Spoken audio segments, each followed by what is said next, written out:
कोकणात परंपरा आणि संस्कृतींना विशेष महत्त्व आहे। महाशिवरात्रीच्या निमित्तानं कोकणातल्या परंपरा आणि संस्कृतींचा मिलाप पुन्हा एकदा या ठिकाणी पाहायला मिळतो आहे।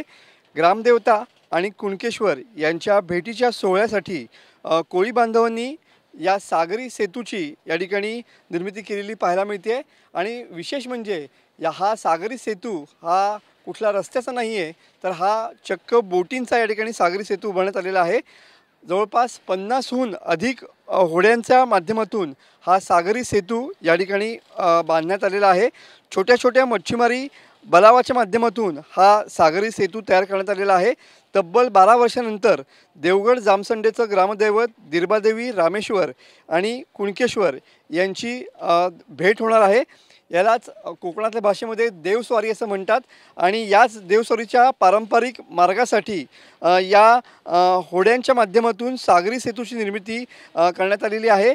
याच तारामुंबरी खाडीवरील ग्रामसेतू जो सागरी सेतू आहे, त्या सागरी सेतूवरून ग्रामदेवतेची जी पालखी आहे ती या ठिकाणी दर्शनासाठी जाणार आहे। आणि त्याच अनुषंगानं सध्या 50 छोट्या बलावांचा हा सागरी सेतू या ठिकाणी कोळी बांधवांनी पाहायला मिळतो आहे।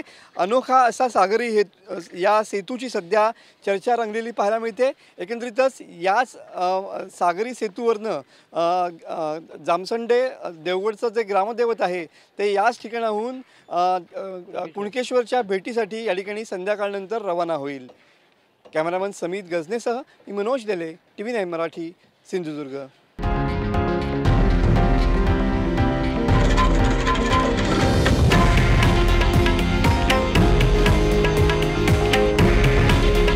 हे आहे देशातील नंबर 1 न्यूज नेटवर्क आणि आपण पाहत आहात TV9 मराठी।